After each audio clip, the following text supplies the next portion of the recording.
from Assur, we get Asur or Sur. It's the Sur, so that the first syllable is dropped, so that from Asuraya, we get Suraya. And from thence, we taught the Syriac Suroyo.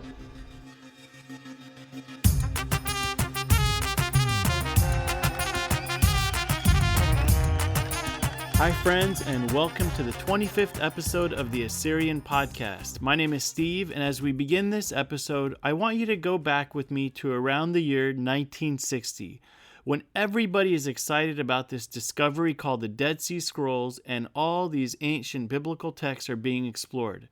Well, at that same time, there's a guy in Finland. He's not Assyrian, yet he decides he wants to dedicate his entire life to focus on the ancient Assyrians. As he does that, he discovers the modern-day Assyrians, and he's quite astounded.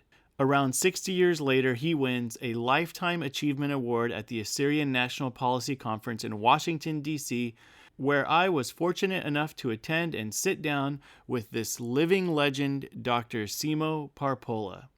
You can't make this stuff up. Simo has published works upon works upon works and has changed the game for ancient and modern Assyrian scholarship forever. As you listen to this interview, stop and think. This is someone who decided to dedicate their entire life toward their passion, which happened to be the Assyrian people. You'll hear the passion in his voice and the love in his heart for the Assyrian nation, both ancient and modern. Thanks for joining us today, and before we roll the interview, I want to remind you how helpful it is to us when you subscribe and review the podcast. I'd also like to challenge you to find one other person and get them subscribed as well. We want more and more Assyrians to be a part of our worldwide community of listeners. You can find us on Facebook, Twitter, and Instagram, where we post all of our updates, and you can connect with other Assyrian listeners. Aside from being streamed on the iTunes app and on the Google Play Store and Stitcher, we're also streaming all of our episodes on Spotify, so there are multiple ways for you to find us and listen to the past episodes and catch up. Lastly, a huge shout out and thank you to our sponsor, John O'Shaughnessy from HomeSmart. Whether you're thinking about purchasing or selling your home either in Arizona or California, contact John O'Shaughnessy Real Estate Professional at 209-968-9519, on Facebook at John O'Shaughnessy Realtor, or at john.o'shaughnessy on Instagram. And now, here is Dr. Simo Parpola.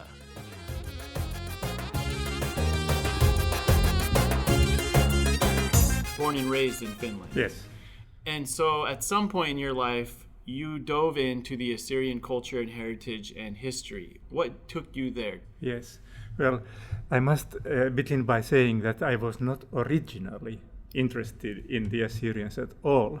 I was more interested as a child in Mesoamerican civilizations, like the Mayas, the Aztecs, and so on. I had a dream of deciphering the Maya script. Well, I nourished this dream until my, school times were over. But then I had to decide seriously about my life.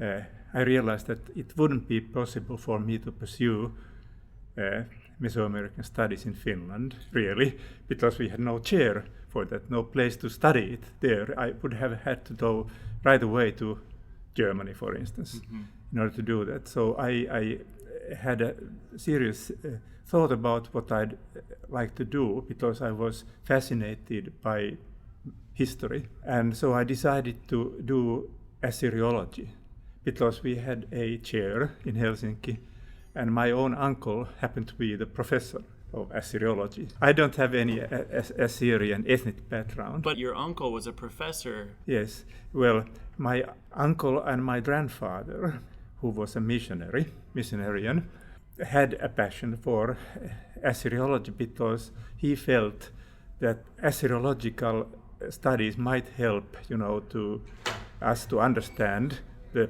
origins of Christianity and so on. So I had a vested interest in Assyrian studies since my childhood, but as I said, originally my passion was elsewhere, in the Mesoamerican studies. Oh, I see. But when I decided that, I have to do something with my passion with history, I decided to enter Assyriology, and very seriously, because my family, my father and my mother were very much against my becoming a Assyriologist. Why? Because they thought that I should do something that is worthwhile, that is to say, become a doctor, medical doctor, I see. or a lawyer, or an engineer, that is to say, choose a profession that would bring with itself some financial profit, things like that. And they tried to convert me. I had an uncle who was a Dutch surgeon and very wealthy man. And I remember he took me for a ride with his convertible. I was allowed to drive the car, and he made a preach. He preached strongly against my conviction. Said, wouldn't it be a little bit selfish? You are developing your own passions and not thinking about mankind at large, so that you could, like us doctors, do well to mankind to save lives, etc. Well, I told them that everybody has got only just one life, and I think it's not too much to ask that you can do with it what you like. So, and I told him that I'm quite prepared to live in poverty if I follow my conscience and do what I judge to be right. So this was really the decisive moment, because when I chose Assyriology, I was determined to show other people that you can do anything you like in your life if you do it with a pure heart and doing your best. And what's it like for you now, all these years later, looking back at your work, how it's inspired so many other new scholars to enter into Assyriology? Well, I feel that, I have, as I said, I have followed the voice of my conscience. Mm-hmm. And I feel that I have indeed achieved quite a bit, for instance, in terms of publications, making the Assyrian culture known, not only to general public, but to Assyriologists as well, because when I started, Assyrian studies were quite a neglected field of Assyriology. Everybody was studying the old Babylonian times of Hammurabi, Mari, the Sumerians, or the Akkadians. Why weren't Assyrians being studied? Because they thought that, for instance, Assyrian language has no grammar. That is just a degeneration of the Babylonian language. That, the Neo-Assyrian language has no grammatical rules. This is what I heard from several colleagues. Wow. And which is, of course, total nonsense. Yeah. Yes, but there you can see what people's attitudes can be when they don't know enough about the subject they are talking about. Isn't that the truth? And so you saw through that, you found the grammar in that field to get to know Assyrians from that perspective, and that has been this driving motivation in helping you to kind of do that work. Yes. Well, for me, becoming an Assyriologist was a challenge, but I love challenges, you see, because only through facing the challenges you can improve yourself. And there was a sense of justice inside of you that said, hey, there's this ancient people group that no one is interested in, and yet they're a part of humanity as well. Would that resonate with you? Yes, well, I must admit that I did not know anything about modern Assyrians when I started my studies. Right. Yes. Nevertheless, I had an urge to do something, worthwhile with my studies. I wanted to prove my parents and other people too that it was not a stupid choice, and that there was still a lot to discover in Assyriology and a lot of things that had to be cleared up. I very soon noticed that the field of Neo-Assyrian studies, that is to say the time of the Assyrian Empire, had really been very much neglected. since the early days of Assyriology. Of course, they had in mid 1800s, they had found Nineveh and all the magnificent large archives, royal archives of Nineveh. But for almost 100 years, nothing had happened. With those archives? Yes, with the investigation of those archives. Why is that? It was because with time, other archives, cuneiform archives, were discovered. And of course, the number of Assyriologists in the world is not great. There are only a few hundred people who can actually decipher cuneiform texts. So the interest shifted from the Ninevite archives, which had helped tremendously in deciphering the Assyrian language and writing, etc., earlier on. But a part of it had been investigated, translated, etc. So the feeling was that now we have to concentrate on other things.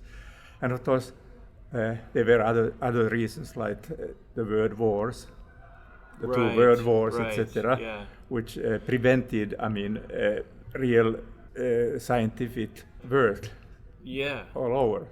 But when I think about the Dead Sea Scrolls, for example, those things have been scoured, and it's because it impacts how we read the Bible. Yes. So maybe the piece there for Assyrians is when you get to know the ancient Assyrians, you actually get to know the Old Testament or the Hebrew scriptures in a whole new way. That is very correct. That is exactly my point, in fact. You see, when the Ninevite archives were under focus, the first thing, of course, was to translate the royal inscriptions, the monumental inscriptions that decorated the palaces, etc., which is, of course, a very, very important source, historical source. But at the same time, we have a much more important source material, like the Ninevite royal archives, the royal correspondence. Library. Yes, the library, the royal correspondence, everything. Tens of thousands of texts. And these really had been extremely badly treated. For instance, almost one half of the royal correspondence had never been edited at all. They were not, the texts had not been published, not even in a cuneiform copy, hand copy.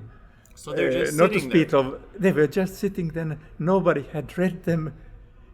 They were barely catalogued, and even that was done not very competently, so that many pieces were wrongly classified. As a student, I was fortunate to work with a very able scholar, the German Karl-Heinz Teller, who was a professor at the Pontificio Istituto Biblico in Rome. And he had been committed by Chicago Assyrian Dictionary project to do these copy and decipher these unpublished parts of the correspondence. And I became acquainted with him the next year when I had started my studies in Rome. So and very young. And I was only 19 years, when I met with him. Yeah. And we started a joint project. Can you imagine? He had faith in me. It was my teacher in Helsinki, Jussi Aro, recommended me to him, and he had read one of my study papers on unpublished Neo-Assyrian letters from Ashur. That's right. A small group of commercial letters, which had not been translated already before. So we devised a joint project that we would, realize together, leading to the republication or the publication of the whole archive. So, and that was the beginning. And that's how the archive got started. Yes. So you are a pioneer in this field, and that's how we all know you, because when we do the research, you can't find too many more folks who have published these articles. And when I've looked at your work, one of the things I've seen that you've also been passionate about, Neo-Assyrian Empire, for so many people, 612 BC is when it's over for the Assyrian people. And I even have had professors say, no, Assyrians, they no longer exist. They got conquered. We all read it in the Bible. Tell us about, for you, what you have found post 612 BC about the Assyrian people. Yes, well, of course, the Assyrian dynasty that had lasted for 1,500 years was beaten. I mean, with the destruction of Nineveh. But of course, the Assyrians were not wiped out from the face of the earth by no means, because you must bear in mind that the Assyrians were the mightiest nation in the world at that time. 20 million. I would say my guess is that they were about 50 million people at the time. In any case, what happened was that actually nobody outside Assyria caused this fall of the empire. It was an internal power struggle. And the Neo-Babylonians, let's say Nabopolassar and Nebuchadnezzar, who actually were the architects of Assyrian's fall, had been earlier on Assyrian governors, in Babylonia. Yeah. They were members of the Assyrian ruling elite. Of course, they had their Babylonian ethnic identity, but they were still Assyrians. Yeah. The same thing with the Medes. They had been acted as Assyrians governors in Media, and they had, been educated in Assyria, participated in the campaigns together, etc., absorbed all the knowledge, all the education.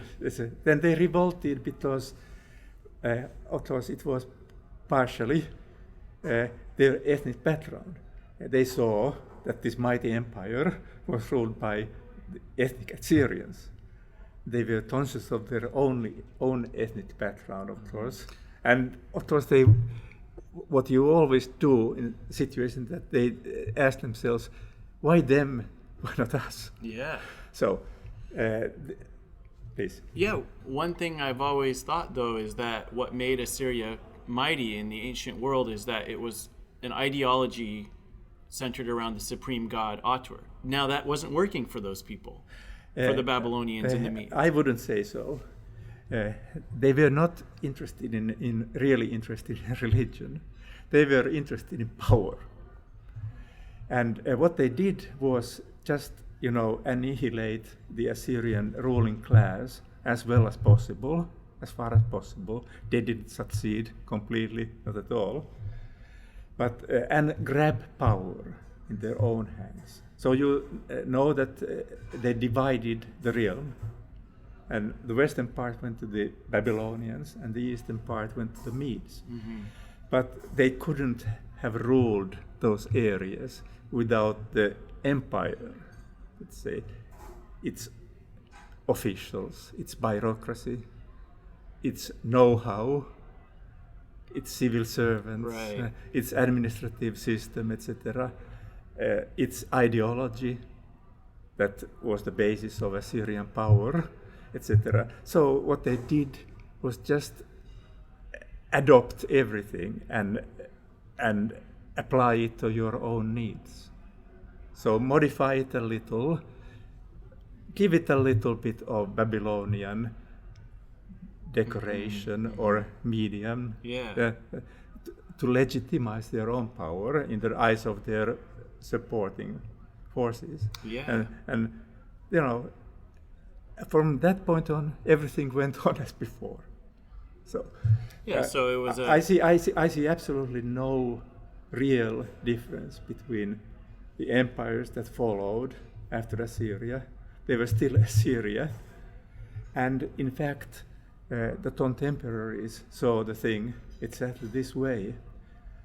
I mean, the Greeks, ancient Greeks, who knew the Assyrians from the time of the empire, mm-hmm. the Jews, the neighboring people like the Egyptians, the Armenians, etc., they continued regarding the Babylonian and Median empires, and after that the Persian empires, as the empire that those people had inherited from the Assyrians. And very often they still called them Assyria. For instance, in the Dead Sea Scrolls, the Seleucid Empire is still referred to as Assyria.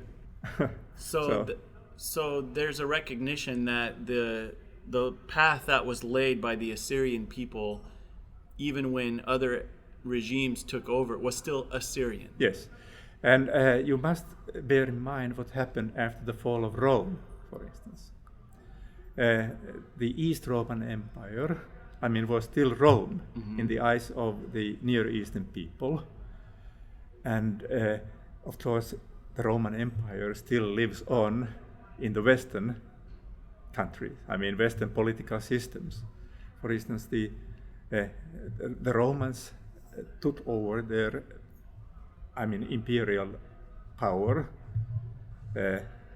from the East. To say they adopted the patterns created by the Hellenistic empires and applied them to their own use. They even had Chaldeans working in their imperial courts. Chaldeans.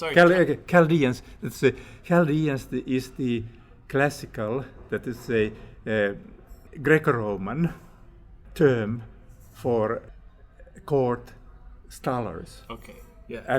Advisors of the king who were experts in mathematics, astrology, and so on. What it really means is the dynasty, local dynasty that took power in Babylonia after the fall of the empire. But it has nothing to do with, science. Or the science itself is the Mesopotamian science that the later empires inherited from Assyria. And for instance, I must make a digression, because now I see that the term Chaldean is then misunderstood by the Assyrians. Of course, the Chaldean church of Assyria has nothing to do with the Chaldeans who destroyed the empire, the Chaldean rebels. It is just a term for the Catholic Church that split off the Assyrian Church of the East in the 17th century.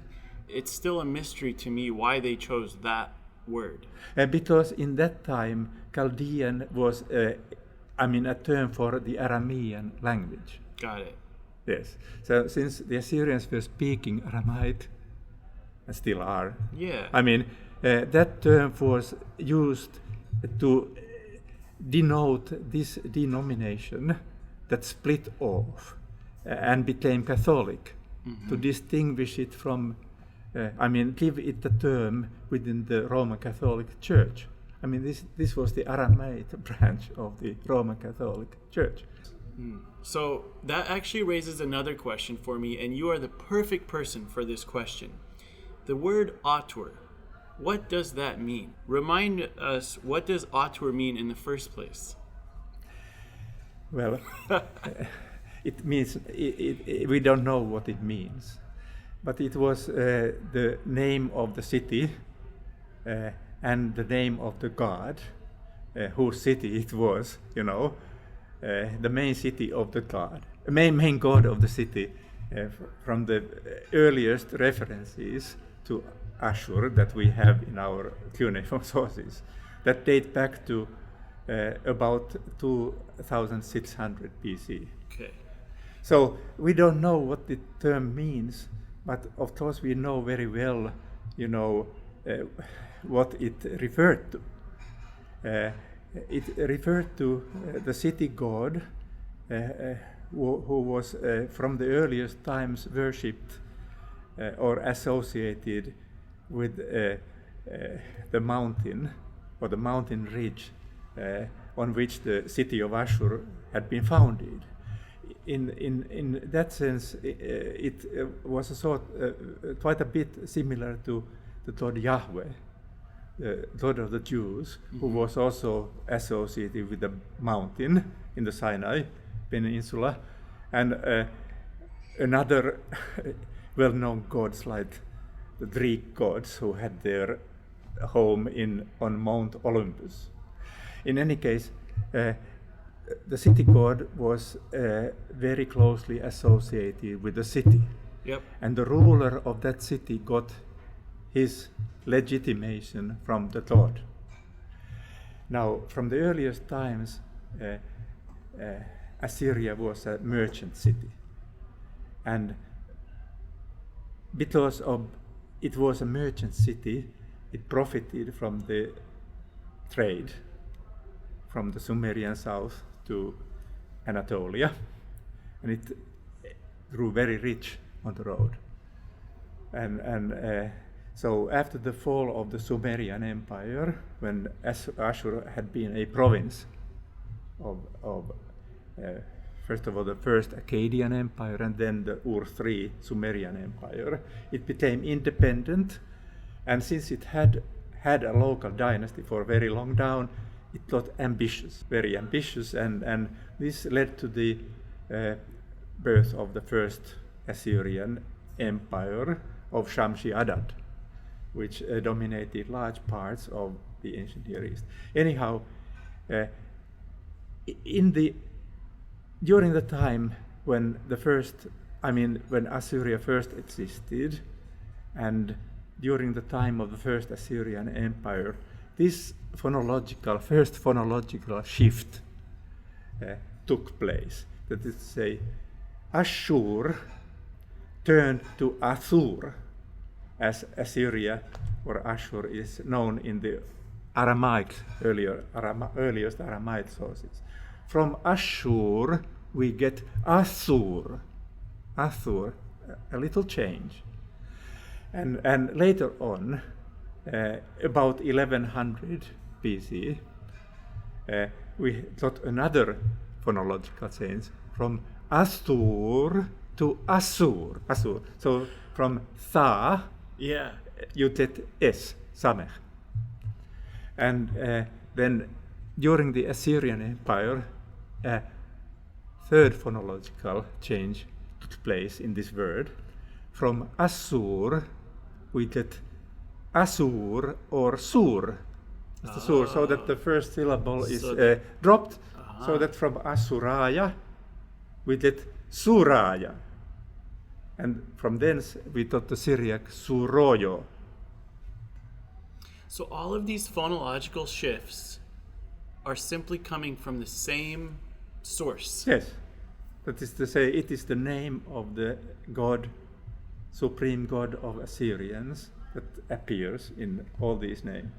And we know that name comes because there was a king who ruled over a city named Atur. Yes.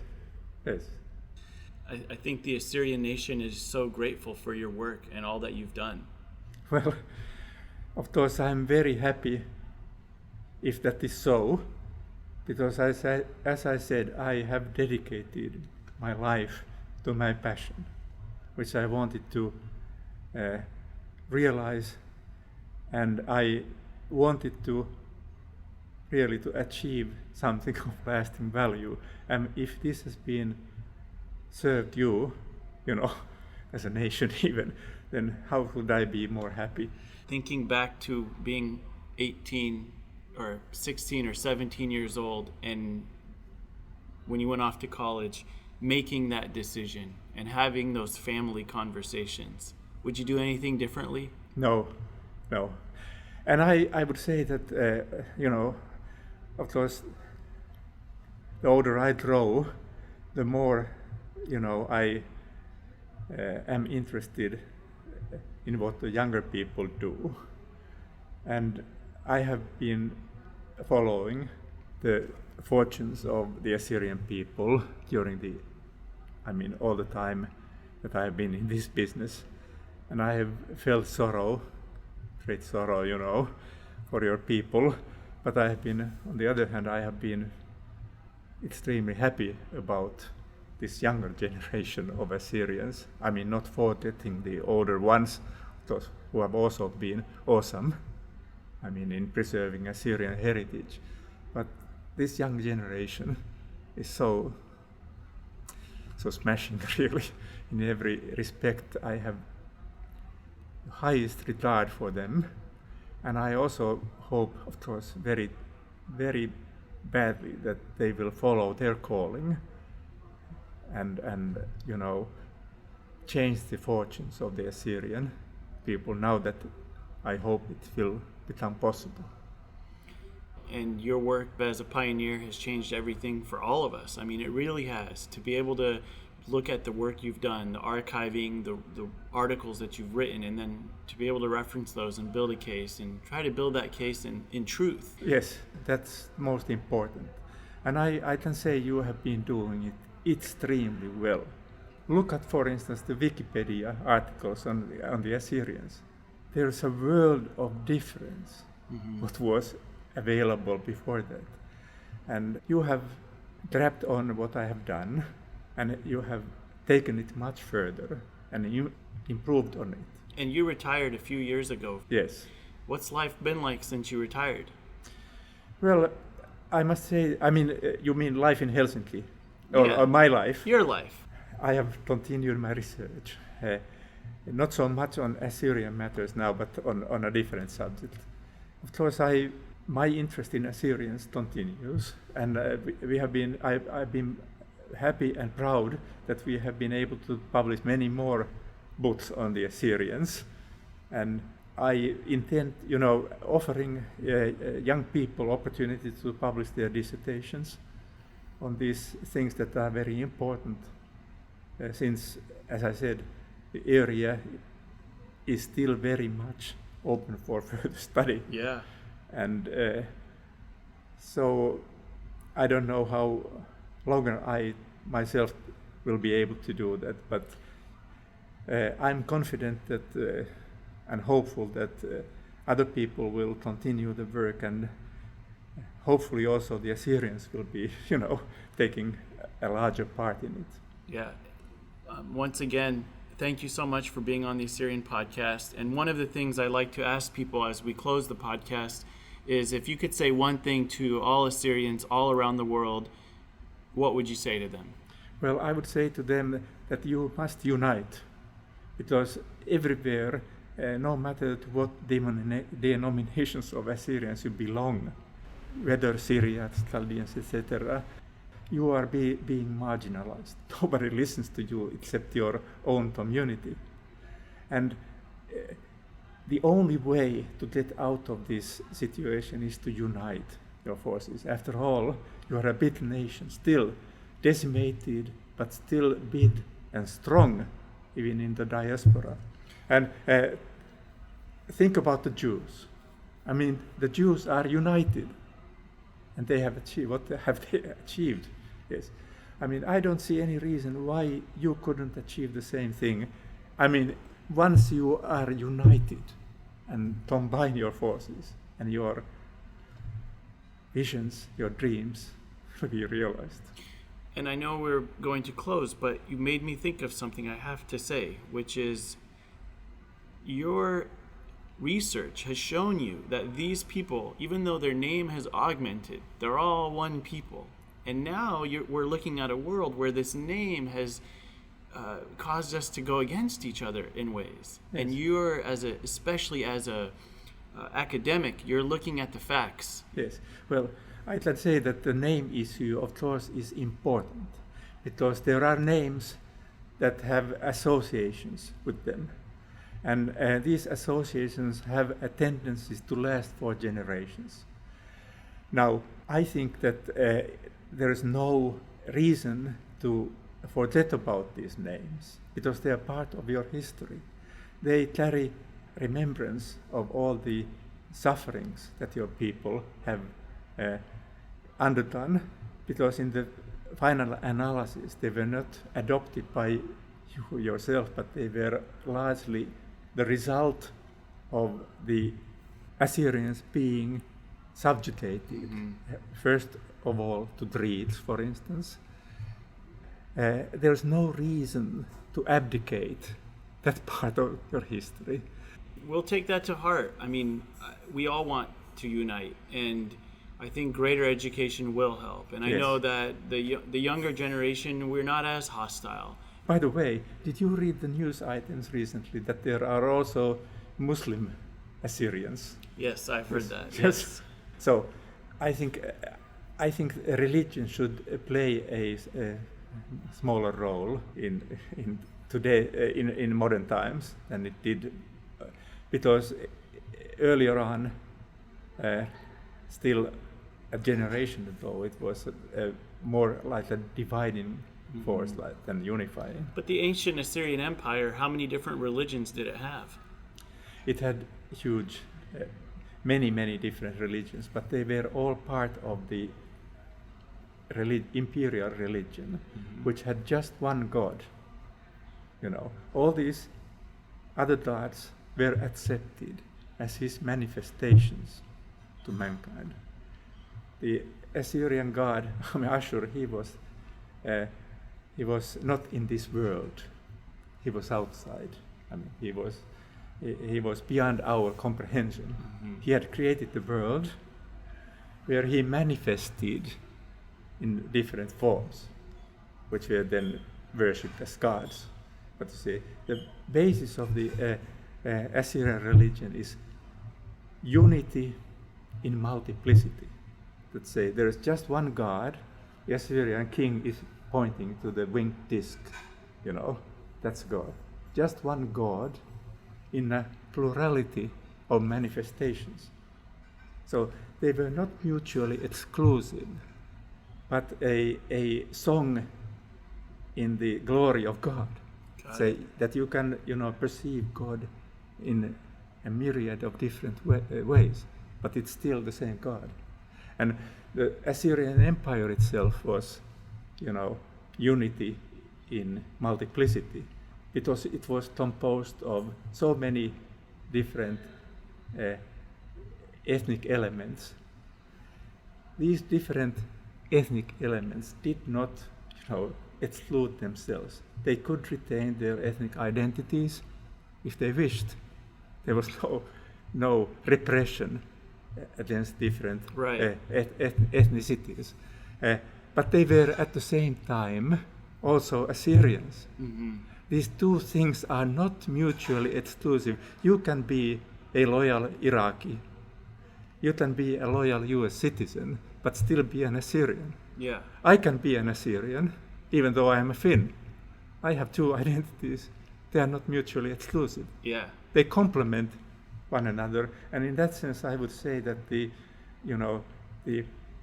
diversity of the Assyrians now, it's a richness rather than a distraction, and also the mutual respect of what is different. Different. We have to learn to appreciate the differences. To appreciate it. Yeah. And when you are united, you get to know each other better. You know why these differences are there, and why it is so important to stick to them still for the people, who have grown up in different societies. Yeah. In some ways, it's United States of America. There's Californians, there's Texans, there's New Yorkers, and at the end of the day, they know they're all Americans. They're all part of the United States. And when I think of ancient Assyria, it seems to me that there were lots of different groups, but they were all under sort of one umbrella. Yes. You see, I have made some, studies of the ethnicities, different ethnicities there, and look at, how they developed during the imperial times. And it is quite interesting to see that many, people who had been deported from their homelands, they behaved just like the modern U.S. citizens, When you are an immigrant, you retain your identity strongly. And you give your children names that, are dear to you, your heritage. When then the children get Americans, like you, and then it doesn't matter so much, how you call your children. because you are already an American beside being Assyrian. And it doesn't matter so much. You can marry an American of a different origin, ethnic origin, and so on. So it is quite interesting to see, how the new Assyrians who have been deported from elsewhere, develop in the same way. They give their children Assyrian names or Jewish names, whatever, So you can see the same thing happening. Exactly. Yeah. And this went on for several generations. Oh, okay. So they were really, Assyrians, while being, having their Irish origins, etc. That's beautiful. Thank you so much for sharing, and I hope we can do it again. And you never know, maybe I'll see you in Finland. Well, maybe we can make another interview in 5 years from now and see what's happened meanwhile. Yeah, and hopefully there'll be a lot of good things happening. Yes, exactly. All right, Simo, it was a pleasure. It was an honor to be with you. Thanks. Thank you.